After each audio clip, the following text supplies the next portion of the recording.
எல்லாருமே இருக்காங்க. அப்படியே அங்க அரசி எல்லாருமே இருக்காங்க. கோமதி வீட தொடைக்கிறாங்க. "ஏய் தள்ளுங்கடி" அப்படின்னு சொல்லிட்டு வீடு தொடச்சுட்டே இருக்காங்க. அங்கருந்து பாண்டியன் வராரு.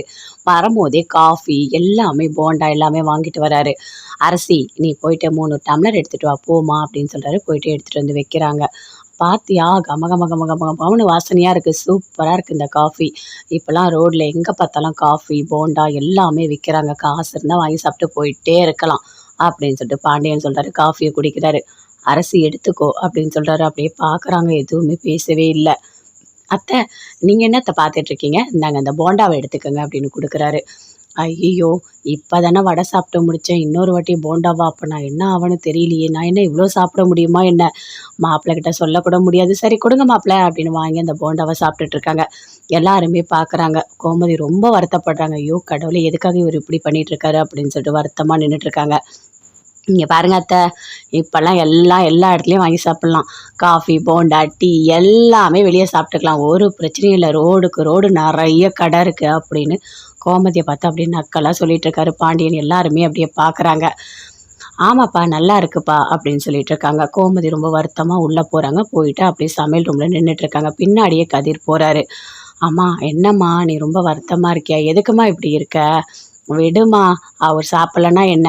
அவர் சாப்பாடையும் சேர்த்து நான் சாப்பிடுறேன். நீ கவலைப்படாதம்மா" அப்படின்னு கதிர் சொல்றாரு. "இல்லடா நான் எதுக்காகடா அவர நினைச்சு கவலைப்பட போறேன். எனக்கு அதெல்லாம் ஒண்ணும் இல்லடா" அப்படின்னு சொல்லிட்டு அப்படியே ஒரு மாதிரி சோகமா பேசுறாங்க. அப்படியே ஹக் பண்ணிக்கிறாங்க. அழறாங்க. தேம்பி தேம்பி அழறாங்க.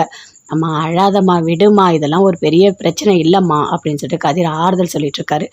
"இல்லடா அவர் எப்படி நடந்துக்கிறாரு நீயே பார்க்குறல்ல. 30 வருஷமா இப்படிலாம் இருந்திருக்காரா சொல்லு? எவ்வளவோ வந்திருக்கு. அப்ப கூட இந்த மாதிரி சாப்பாட்டெல்லாம் ஒரு கோவம் காட்டுனதே கிடையாது தெரியுமா? இப்ப என்னன்னா, பரவால்ல முன்னாடியாவது ஏதோ பேசல. ஏதோ அட்ஜஸ்ட் பண்ணிட்டு போயிட்டேன். இப்ப சாப்பிட மாட்டேன்றாரு. காஃபி குடிக்க மாட்டேன்றாரு. டேய் அவரு எதுவுமே பண்ண மாட்டேன்றாரு. இந்த பிரச்சனை ஈஸியா சரியாயிடும்னு நெனச்சு நான் கோயிலுக்கு போனேன். ஆனா, இது அத விட அதிகமான பிரச்சனை தான்டா வந்துட்டுருக்கு. எனக்கு ரொம்ப கஷ்டமா இருக்குடா" அப்படின்னு சொல்லிட்டு பயங்கரமா அழுதுட்டுருக்காங்க. "அம்மா அழாத! நான் தான் இருக்கேன்ல" அப்படின்னு கதிர் அப்படியே கோமதிக்கு ஆறுதல் சொல்லிட்டுருக்காரு. அப்பத்தா எப்பவும் போல வீட்ல இருக்காங்க. பாண்டியன் கடைக்கு போறாரு. கடையில போயிட்டு கடையில வியாபாரம் எல்லாமே பார்த்துட்டே இருக்காரு. அங்கருந்து பழனி வராரு. "என்ன நீங்க வந்து வியாபாரம் பார்த்துட்ருக்கீங்க?" அப்படின்னு கேட்குறாரு. "என்ன பண்ண முடியும்? 2 பேர் தான் இருக்கோம். நான், சரவணன் 2 பேர் தான் இருக்கோம். அவனுக்கும் அங்க வேலை பார்த்துட்ருக்கான். அதனால நானும் செஞ்சு தானே ஆகணும்" அப்படின்னு செஞ்சுட்ருக்காரு. "ஐய்யய்யோ! நான் பண்றேன். நீங்க தள்ளுங்க" அப்படின்னு சொல்லிட்டு பழனி போயிட்டு எல்லா பொருளும் குடுக்குறாரு. வரவங்க கேட்குறாங்க. "ஆமா, இந்த கடையிலேருந்து சண்டை போட்டுட்டு போய் வேற கடை தானே வச்சீங்க. இங்க இருக்கீங்க" அப்படின்னு பழனிக்கிட்ட கேட்குறாங்க. "அதெல்லாம் ஒண்ணும் இல்ல. நான் சண்டை போட்டா இங்க வருவேனா? நாங்க எல்லாருமே எப்பவுமே ஒண்ணு தான்" அப்படின்னு சொல்லிட்டு பழனி சொல்லிட்டுருக்காரு. மச்சான் எனக்கு கொஞ்சம் பொருளெல்லாம் வேணும். நான் அப்புறமா தரேன்." பரவால்ல எடுத்துட்டு போ" அப்படின்னு சொல்லிட்டு பழனிக்கிட்ட சொல்லிட்டுருக்காரு. அதெல்லாம் எடுத்துட்டுருக்காரு. சரவணன் சொல்றாரு அவங்க அப்பாகிட்ட, "அப்பா கோயில்ல நெறைய அந்த பொருளெல்லாம் கேட்டிருக்காங்க. கொண்டு போய் டெலிவரி பண்ணிட்டு வரணும்ப்பா" அப்படின்னு சொல்றாரு. "சரி கோவில் தானே அப்புறம் பண்ணிக்கலாம் விடு" அப்படின்னு பாண்டியன் சொல்றாரு. "இல்லப்பா அத பாருங்க ஃபோன் பண்ணிட்டே இருக்காங்க. கோயிலுக்கு போயிட்டு இந்த மளிகை பொருள் எல்லாமே நம்ம டெலிவரி பண்ணி தான் ஆகணும்" அப்படின்னு சொல்றாரு சரவணன். "மாமா நீங்க எவ்வளோ நேரம் இங்க கடையில இருப்பீங்க?" அப்படின்னு கேட்குறாரு. அங்க சுகன்யா தனியா இருக்கா. நான் போயிடுவேன்" அப்படின்னு சொல்றாரு. மாமா ஒரு 1/2 மணி நேரம் இருங்க அப்பாவுக்கு துணையா. வியாபாரம் பார்த்துட்டுருங்க. அதுக்குள்ள நான் போயிட்டு இந்த டெலிவரி ஆர்டர குடுத்துட்டு வந்துடுறேன்" அப்படின்னு சொல்லிட்டு சரவணன் போறாரு. "சரி நீ போயிட்டு வா. நான் பார்த்துக்கிறேன்" அப்படின்னு சொல்லிட்டு பழனியும், பாண்டியும் 2 பேருமே கடையில இருக்காங்க. எப்பவும் போல சரவணன் போறாரு. "அப்பா எப்படியாவது அஞ்சலிக்கு ஃபோன் பண்ணிட்டோம். அஞ்சலிய போய் பார்க்கணும். அப்பதான் நமக்கு திருப்தியா இருக்கும்" அப்படின்னு சொல்லிட்டு அஞ்சலி கோயில்ல இருப்பா அப்படின்னு சொல்லிட்டு சந்தோஷமா போறாரு. கொண்டு போய் கோயில்ல பொருள குடுத்துட்டு அஞ்சலிய பார்க்கணும்னு சொல்லிட்டு போயிட்டுருக்காரு. அரசி ரோட்ல நடந்து போயிட்டே இருக்காங்க. அப்படியே போயிட்டே இருக்கும்போது பின்னாடியே குமார் ஓடி வராரு. "அரசி அரசி நில்லு அரசி நில்லு அரசி" அப்படின்னு சொல்லிட்டு. "ஏய் என்ன பிரச்சனை உனக்கு? எதுக்கு என் பின்னாடியே ஓடி வர?" அப்படின்னு அரசி கேட்குறாங்க. "ஐயோ அரசி ஒரு முக்கியமான விஷயம். அதனால தான் நான் வந்தேன். இந்தா புடி. இத எடுத்துட்டு போய் நீ அப்பத்தா கிட்ட குடு" அப்படின்னு சொல்றாரு. "அப்பத்தா கிட்ட குடுக்கணுமா? என்னது இது?" அப்படின்னு கேட்குறாங்க. அரசி இதில டேப்லெட் இருக்கு. நீ கொண்டு போய் குடு. இது சுகர் டேப்லெட். இன்னைக்கு இது காலி ஆயிடும்" அப்படின்னு சொல்லிட்டு குமார் குடுக்குறாரு. ஐய்யய்யோ! ஏன் நாங்க இல்லையா? எங்க அப்பத்தாவ நாங்க பார்த்துப்போம். காலி ஆயிட்டா நாங்க வாங்கி தருவோம். வேலைய பார்த்துட்டு போ" அப்படின்னு சொல்றாங்க. அரசி எப்போ எந்த டேப்லெட் காலி ஆகும்னு எனக்கு தான் தெரியும். இன்னைக்கு இந்த டேப்லெட் காலி ஆயிடும். அதுக்கப்புறம் அப்பத்தா ரொம்ப கஷ்டப்படுவாங்க. நான் சொல்றத கேளு. சரியா? இத கொண்டு போய் குடு ப்ளீஸ். எனக்காக ஒரு ஹெல்ப் மாதிரி பண்ணு. உனக்கு மட்டும்தான் அவங்க அப்பத்தாவா? எனக்கும் தானே அப்பத்தா, எனக்கும் பாசம் இருக்காதா? அவங்க இவ்வளோ நாள் இங்கே தானே இருந்தாங்க. ஏன் அரசி இப்படி இருக்க? நான் உன்னை ஏதாவது பண்ணேனா? ஒன்றும் இல்லைல்ல, இந்த டேப்லெட்டை தானே கொண்டு போய் கொடுக்க சொல்கிறேன். அதை கூட செய்ய மாட்டேன்னு சொல்கிறேன். ஏன் அரசி இப்படி இருக்க? என் மேலே உனக்கு என்ன அவ்வளோ கோவம்? இப்போலாம் நான் உங்ககிட்ட தப்பாக நடந்துக்கிறது இல்லைல்ல, என்னோட தப்பை நான் புரிஞ்சுக்கிட்டேன் தெரியுமா? உங்ககிட்ட நான் நல்லபடியாக தானே நடந்துக்கிறேன். நீ எதுக்காக இப்படி பண்ணிகிட்டு இருக்க? என்னை எப்போவுமே நீ கெட்டவனாகவே பார்க்குற. நான் கெட்டவன் இல்லை அரசி, என்னை புரிஞ்சுக்கோ சரியா? அப்படின்னு சொல்கிறாரு. ஆமாம், அப்படின்னு நல்லவன் மாதிரியே நடிக்காத. நீ என்ன மாதிரி ஆள்னு எனக்கு தெரியாதா? அப்படின்னு அரசி சொல்கிறாங்க. இங்கே பாரு அரசி, நீ என்னை தப்பாகவே புரிஞ்சுக்கோ. உனக்கு எப்போ என்ன நல்லதாக தோணுதோ அப்பயே நீ நினச்சிக்கோ. இந்த டேப்லெட்டை மட்டும் நீ அப்பத்தா கிட்ட கொடுத்துரு போதும் சரியா? நான் போயிட்டு வரேன் அப்படின்னு குமார் போகிறாரு. அப்படியே குமாரை திரும்பி பார்த்து அப்படியே சிரிக்கிறாங்க அரசி. ரொம்ப நல்லவனாக தான் இருக்கான். இவனோட கெட்ட புத்திலாம் உண்மையிலேயே மாறிடுச்சா இல்லை மாறாமல் இருக்கா? சரி, வெயிட் பண்ணி பார்க்கலாம். ஒரு வேளை அவனுக்கு அந்த புத்தியெல்லாம் மாறிட்டா நம்ம யோசிக்கலாம் அப்படின்னு அரசி சிரிச்சிட்டே போகிறாங்க. குமார் திரும்பி பார்க்குறாரு. பார்த்துட்டு அரசி அப்படியே திரும்பி பார்த்துட்டு அவரும் அப்படியே சிரிச்சிட்டே போகிறாரு. அரசி மாதிரி ஒரு பொண்டாட்டி கிடக்க கொடுத்து வச்சிருக்கணும் கடவுளே, சீக்கிரமாக என்ன அரசியோடு சேர்த்து வச்சிரு அப்படின்னு குமார் அப்படியே வேண்டிக்கிட்டே போகிறாரு. இங்கே பாருடி, நீ நீ என்ன நினைக்கிறியோ அதெல்லாம் என்னால் பண்ண முடியாது அப்படின்னு செந்தில் சொல்கிறாரு. ஏதாவது பண்ணுங்க அப்படின்னு சொல்லிட்டு அங்கேருந்து அப்படியே மீனாக போகிறாங்க. தங்கமயில் எப்பவும் போல் அம்மா நான் வேலைக்கு போயிட்டு வரேன் அப்படின்னு சொல்லிட்டு அங்கேருந்து கிளம்பி போகிறாங்க. ரோட்டில் போயிட்டே இருக்காங்க. போயிட்டே இருக்கும்போது சரவணன் அங்கேருந்து அப்படியே அஞ்சலியை கூப்பிட்டு பைக்கில் போகிறாரு. அப்படியே பார்க்குறாங்க. பார்த்த உடனே அப்படியே டென்ஷன் ஆகுறாங்க. என்ன இவர் இப்படி பண்ணிகிட்ருக்காரு? 2 பேரும் இவ்வளோ நெருக்கமாக உட்காந்துட்டு போகிறாங்க. ஒன்றுமே புரியலையே. அப்போது இந்த பொண்ணை கல்யாணம் பண்ணோன்ற எண்ணம் மாமாவுக்கு இருக்குது. அதனால தானே இவங்க 2 பேரும் ஒன்றா போகிறாங்க. என்னை பார்த்தாலே அவருக்கு சுத்தமாக பிடிக்கல. அப்படியே எரிஞ்சு விழுந்துட்டுருக்காரு. சரி, எப்படியாவது போட்டோம். இனிமேல் அவர் நமக்கு வேண்டான்னு நம்ம முடிவு பண்ணிட்டோம். எதுக்காக நம்ம அவரை பற்றி கவலைப்படணும்? இனிமேல் கவலைப்படவே வேண்டாம் அப்படின்னு சொல்லிட்டு எப்பவும் போல் வேலைக்கு போகிறாங்க. போயிட்டு வேலையெல்லாம் பண்ணிகிட்டே இருக்காங்க. ஆனால் அமைதியாக ஒரு மாதிரி டென்ஷனாகவே இருக்காங்க. அப்போ அந்த பாட்டி கேட்குறாங்க, என்னம்மா ஏதாவது உனக்கு பிரச்சனையா? நீ ஏம்மா இப்படி அமைதியாக இருக்க அப்படின்னு கேட்குறாங்க. இல்லை பாட்டி, அதெல்லாம் ஒன்றும் இல்லை, எனக்கு கொஞ்சம் மனசு சரியில்லை அப்படின்னு தங்கமயில் சொல்கிறாங்க. எதுவாக இருந்தாலும் என்கிட்ட சொல்லுமா, இதில் என்ன இருக்குது? நானும் உனக்கு அம்மா மாதிரி தான் அப்படின்னு சொல்கிறாங்க. இல்லைம்மா அதெல்லாம் ஒன்றும் இல்லை அப்படின்னு சொல்லிட்டு அங்கேருந்து அப்படியே போகிறாங்க. போயிட்டு தங்கமயில் வேலையெல்லாம் பார்க்குறாங்க. வேலை செய்யும் போதே அப்படியே யோசிக்கிறாங்க, மாமா எதுக்காக இப்படி பண்ணிகிட்ருக்காரு? அந்த அஞ்சலியே எப்போ பார்த்தாலும் அந்த பொண்ணுக்கிட்ட தான் பேசிகிட்ருக்காரு. சரி, அவரோட வாழ்க்கையை அவர் வாழட்டும். அவரே வேணான்னு முடிவு பண்ணிட்டோம். இனிமேல் அவரை பற்றி நம்ம எதுக்கு யோசிச்சுட்டே இருக்கோம்? நாம் நினைக்கக்கூடாதுன்னு நினச்சா கூட நம்ம மைண்ட் அதையே நினச்சிட்ருக்கே அப்படின்னு சொல்லிட்டு தங்கமயில் ரொம்ப ஒரு மாதிரி ஃபீல் பண்ணிகிட்டே வேலை பார்த்துட்ருக்காங்க. சரவணன் போகிறாரு. அஞ்சலிக்கு ஃபோன் பண்ணுறாரு. அஞ்சலி நீ எங்கே இருக்க அப்படின்னு கேட்குறாரு. நான் கோயிலுக்கு தான் வந்திருக்கேன் சரவணா அப்படின்னு சொல்கிறாங்க. சரி, நீ அங்கேயே இரு, நான் வரேன் அப்படின்னு சொல்லிட்டு போகிறாரு. போயிட்டு அஞ்சலியை பார்க்குறாரு. அஞ்சலி அப்படியே வந்துட்டு வா சரவணா அப்படின்னு சொல்லிட்டு கூப்பிட்டு பேசிகிட்ருக்காங்க. என்ன சரவணா ஒரு மாதிரி இருக்கா? என்ன நீயே ஃபோன் பண்ணி நான் எங்கே இருக்கேன்னு கேட்குறேன், ஏதாவது பிரச்சனையா என்ன அப்படின்னு அஞ்சலி கேட்குறாங்க. ஆமாம் அஞ்சலி, எனக்கு ரொம்ப பிரச்சனை தான் தெரியுமா. வீட்டில் அம்மா அப்பாவுக்கு ரொம்ப சண்டை தெரியுமா. 2 பேருமே பேசிக்கவே இல்லை அப்படின்னு சரவணன் சொல்கிறாரு. சரவணா இதெல்லாம் ஒரு சாதாரண விஷயம், நீ எதுக்கு இதெல்லாம் பெருசாக எடுத்துக்கிற அப்படின்னு சொல்கிறாங்க. என்ன இப்படி பேசுகிற அஞ்சலி? இங்கே பாரு, அம்மா அப்பா 2 பேருமே சாதா சின்ன சண்டையாக இருந்தது, இப்போ அது ரொம்ப பெருசாகிடுச்சு தெரியுமா. அப்பா வெளியே போய் ஹோட்டலில் போய் சாப்பாடு வாங்கி சாப்பிட்றாரு. பார்க்கவே ரொம்ப கஷ்டமாக இருக்குது எனக்கு அப்படின்னு சொல்கிறாரு. சரி, நீ உங்கள் அப்பா கிட்ட பேசிப்பார், எதுவாக இருந்தாலும் பேசினா சரியாயிடும் அப்படின்னு அஞ்சலி சொல்கிறாங்க. எங்கள் அப்பா கிட்ட யாருமே பேச முடியாது. பேசினா நீ பேசாத, அமைதியாயிரு, எல்லாம் எனக்கு தெரியும்னு சொல்லுவார் அப்படின்னு சரவணன் சொல்கிறாரு. என்ன சரவணா இப்படி சொல்கிற? உன்னோட நிலைமை நினச்சா எனக்கு கஷ்டமாக இருக்குது. ஏதாவது ஒரு பிரச்சனை உனக்கு வந்துகிட்டே இருக்குது. ஒன்று உங்கள் ஒய்ஃப் ஏதாவது பேசிட்டு போயிடுறாங்க, இல்லைன்னா உங்கள் அம்மா அப்பா பிரச்சனையாக இருக்குது அப்படின்னு அஞ்சலி ரொம்ப வருத்தப்படுறாங்க. இங்கே பாரு அஞ்சலி, என்னோடய கஷ்டத்தெல்லாம் சொல்கிறதுக்கு நீ இருக்க, அதனால தான் இப்போ நான் கொஞ்சம் பரவாயில்லையா இருக்கேன். இல்லைனா இன்னும் எனக்கு ரொம்ப கஷ்டமாக இருக்கும் தெரியுமா அப்படின்னு சொல்லிட்டு ரொம்ப ஒரு மாதிரி ஃபீல் பண்ணி பேசிகிட்ருக்காரு. இங்கே பாருங்கள், எப்போவுமே நான் உங்களுக்கு துணையாக இருப்பேன். உங்களுக்கு மனசில் ஏதாவது ஒரு கஷ்டம்னா உடனே எனக்கு ஃபோன் பண்ணுங்கள் அப்படின்னு அஞ்சலி சொல்கிறாங்க. சரி சரவணா, இதை அப்படியே விட்டுரு, அம்மா அப்பா பிரச்சனை எல்லாத்தையுமே ஈஸியாக சரியாயிடும் அப்படின்னு சொல்கிறாங்க. அது மட்டும் இல்லை அஞ்சலி, எங்கள் அப்பா எங்கள் 2 பேருக்கும் சேர்த்து 10 லட்ச ரூபா பணம் கொடுத்தாரு. அந்த பணத்தையும் திருப்பி கேட்குறாரு தெரியுமா. ரொம்ப கஷ்டமாக இருக்குது அப்படின்னு சொல்லிட்டு சரவணன் சொல்கிறார். அது எப்படி பசங்களுக்கு கொடுத்த பணத்தை அப்பா எப்படி கேட்பாரு அப்படின்னு அஞ்சலி சொல்கிறாங்க. எங்கள் அப்பா கேட்குறாரே, அதுதான் பெரிய பிரச்சனையாக இருக்குது. 2 பேருமே அந்த பணத்தை கொண்டு போய் பிஸ்னஸில் போட்டுட்டாங்க. அதனால் இப்போதைக்கு 10 லட்ச ரூபா அவங்களால ரெடி பண்ணவே முடியாது. எங்கள் அப்பா 2 மாதம் டைம் கொடுத்துருக்காரு. ஏண்டா உங்க அம்மாக்காக நீங்க 2 பேரும் சப்போர்ட் பண்ணி பேசுறீங்கல்ல. ஒரு அப்பாவா நான் எந்த கடமையும் செய்யலன்னு சொல்றீங்க. அப்ப நான் குடுத்த பணத்த திருப்பி குடுங்க அப்படின்னு அப்பா கேட்குறாரு. அம்மா ரொம்ப வருத்தப்பட்டு பேசினாங்க. எதுக்காக நீங்க பெத்த புள்ளைங்கிட்ட பணத்த திருப்பி கேட்குறீங்க அப்படின்னு சொல்லிட்டு அம்மா எவ்வளவோ பேசிட்டாங்க. ஆனா, அப்பா நீ வாய மூடு, நீ பேசாத. நான் என்ன பண்ணணும் நான் பார்த்துக்கிறேன் அப்படின்னு சொல்லிட்டாரு தெரியுமா? தம்பிங்க 2 பேருமே பாவம் தான். அவங்க என்ன பண்ணுவாங்கன்னே தெரியல.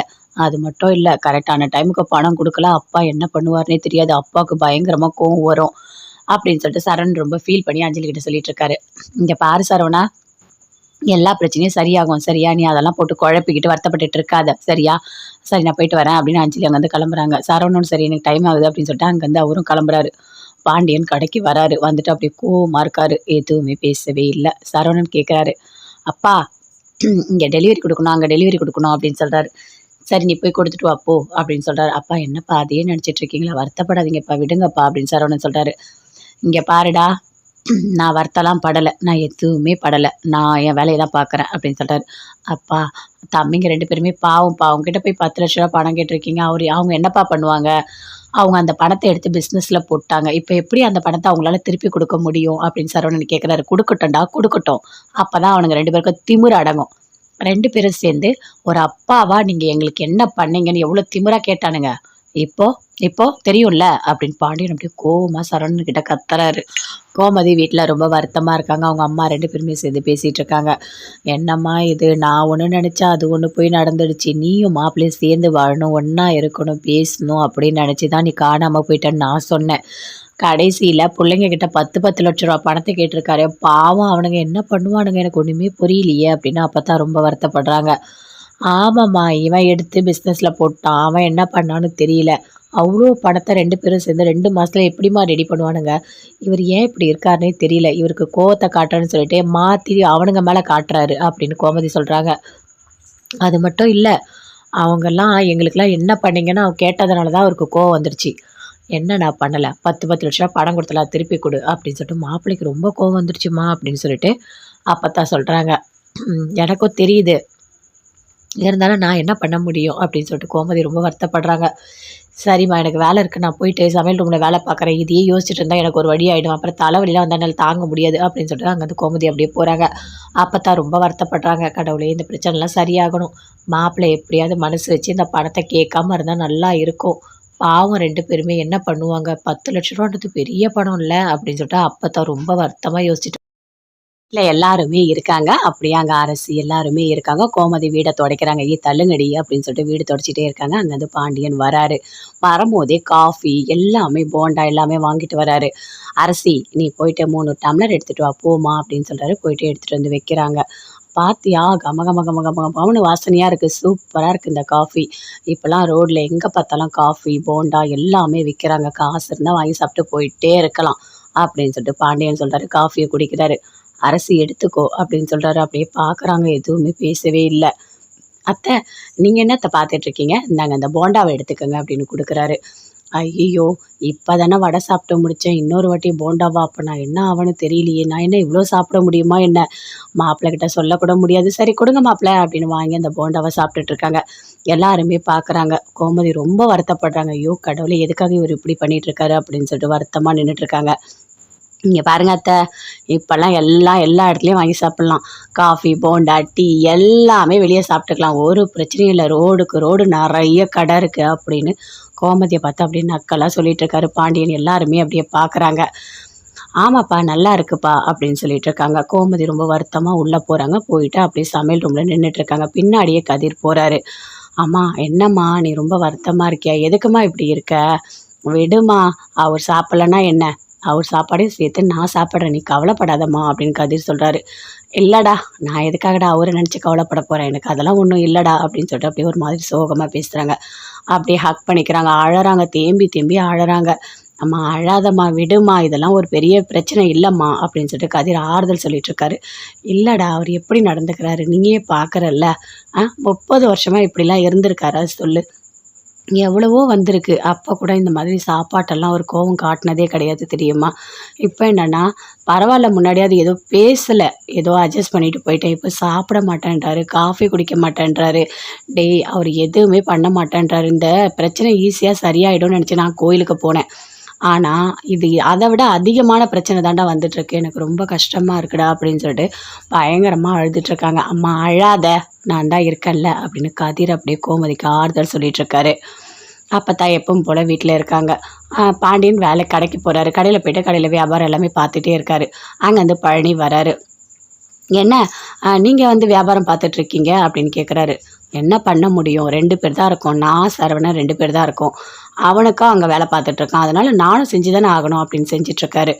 ஐயோ நான் பண்ணுறேன், நீங்கள் தள்ளுங்க அப்படின்னு சொல்லிட்டு பழனி போயிட்டு எல்லா பொருளும் கொடுக்குறாரு. வரவங்க கேட்குறாங்க, ஆமாம் இந்த கடையிலேருந்து சண்டை போட்டுட்டு போய் வேறு கடை தானே வச்சிங்க, இங்கே இருக்கீங்க அப்படின்னு பழனிக்கிட்ட கேட்குறாங்க.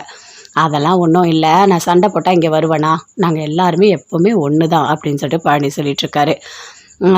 மச்சான் எனக்கு கொஞ்சம் பொருளெல்லாம் வேணும், நான் அப்புறமா தரேன், பரவாயில்ல எடுத்துகிட்டு போ அப்படின்னு சொல்லிட்டு பழனிக்கிட்ட சொல்லிகிட்ருக்காரு. அதெல்லாம் எடுத்துகிட்ருக்காரு. சரவணன் சொல்கிறாரு அவங்க அப்பா கிட்ட, அப்பா கோயிலில் நிறைய அந்த பொருளெல்லாம் கேட்டிருக்காங்க, கொண்டு போய் டெலிவரி பண்ணிட்டு வரணும்ப்பா அப்படின்னு சொல்கிறாரு. சரி கோவில் தானே அப்புறம் பண்ணிக்கலாம் விடு அப்படின்னு பாண்டியன் சொல்கிறார். இல்லைப்பா அதை பாருங்கள் ஃபோன் பண்ணிகிட்டே இருக்காங்க, கோயிலுக்கு போயிட்டு இந்த மளிகை பொருள் எல்லாமே நம்ம டெலிவரி பண்ணி தான் ஆகணும் அப்படின்னு சொல்கிறார் சரவணன். மாமா நீங்கள் எவ்வளோ நேரம் இங்கே கடையில் இருப்பீங்க அப்படின்னு கேட்குறாரு. அங்கே சுகன்யா தனியாக இருக்கா, நான் போயிடுவேன் அப்படின்னு சொல்கிறாரு. மாமா ஒரு 1/2 மணி நேரம் இருங்க, அப்பாவுக்கு துணையாக வியாபாரம் பார்த்துட்ருங்க, அதுக்குள்ளே நான் போயிட்டு இந்த டெலிவரி ஆர்டரை கொடுத்துட்டு வந்துடுறேன் அப்படின்னு சொல்லிட்டு சரவணன் போகிறாரு. சரி நீ போயிட்டு வா, நான் பார்த்துக்கிறேன் அப்படின்னு சொல்லிட்டு பழனியும் பாண்டியன் 2 பேருமே கடையில் இருக்காங்க. எப்பவும் போல் சரவணன் போகிறாரு. அப்பா எப்படியாவது அஞ்சலிக்கு ஃபோன் பண்ணிட்டோம், அஞ்சலியை போய் பார்க்கணும், அப்போ தான் நமக்கு திருப்தியாக இருக்கும் அப்படின்னு சொல்லிட்டு அஞ்சலி கோயிலில் இருப்பா அப்படின்னு சொல்லிட்டு சந்தோஷமாக போகிறாரு. கொண்டு போய் கோயிலில் பொருளை கொடுத்துட்டு அஞ்சலியை பார்க்கணுன்னு சொல்லிட்டு போயிட்டுருக்காரு. அரசி ரோட்டில் நடந்து போயிட்டே இருக்காங்க. அப்படியே போயிட்டே இருக்கும்போது பின்னாடியே குமார் ஓடி வராரு. அரசி நில்லு அரசி அப்படின்னு சொல்லிட்டு. ஏய் என்ன பிரச்சனை உனக்கு, எதுக்கு என் பின்னாடியே ஓடி வர அப்படின்னு அரசி கேட்குறாங்க. ஐயோ அரசி, ஒரு முக்கியமான விஷயம், அதனால தான் நான் வந்தேன், இந்த அப்படி இதை எடுத்துகிட்டு போய் நீ அப்பத்தா கிட்ட கொடு அப்படின்னு சொல்கிறாரு.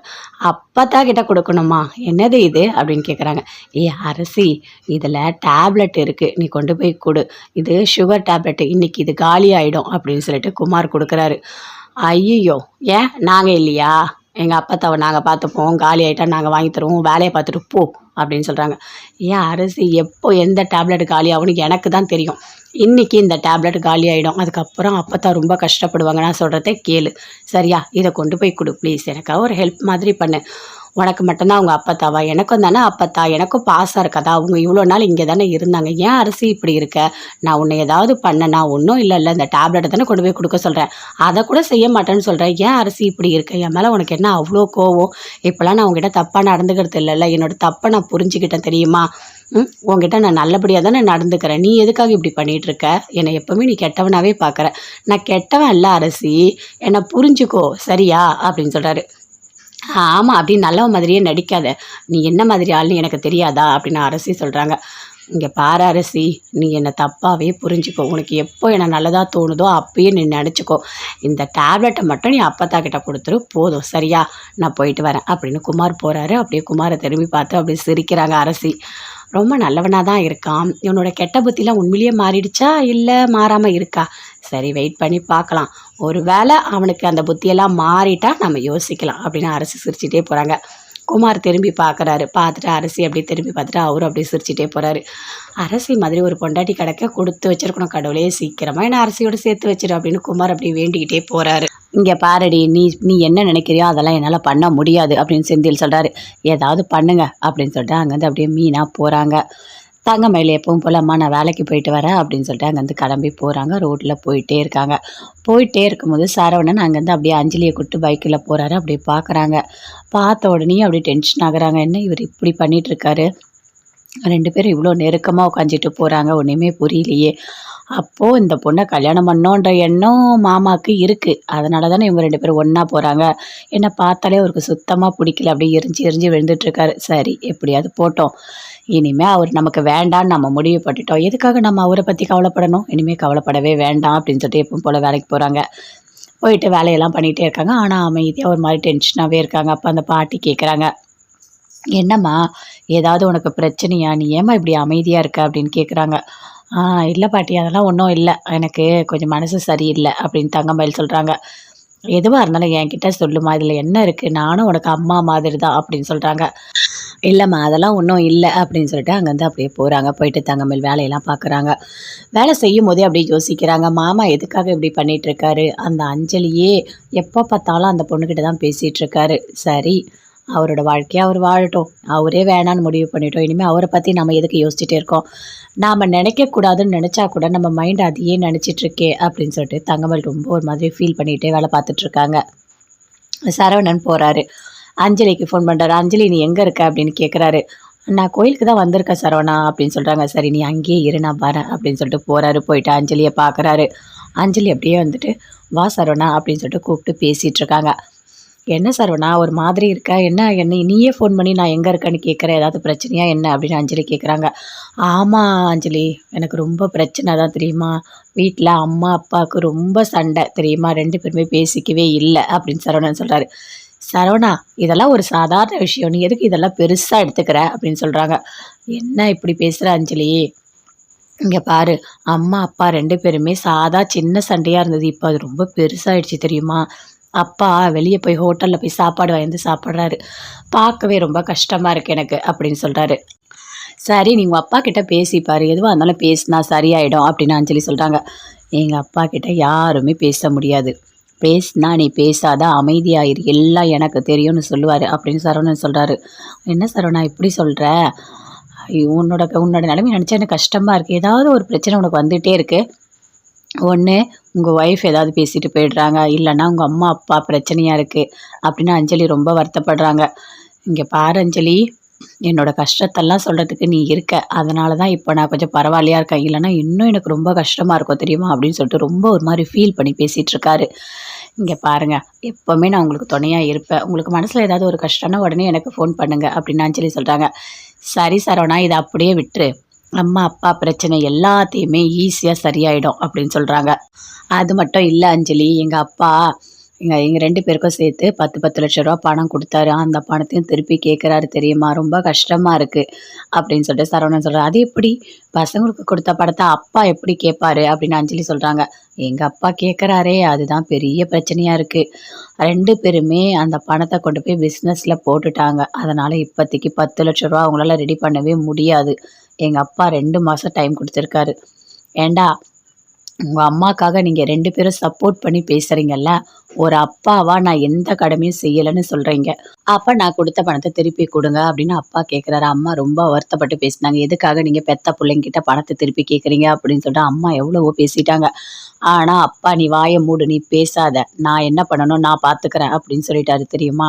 தம்பிங்க 2 பேருமே பாவம் தான். அவங்க என்ன பண்ணுவாங்கன்னே தெரியல.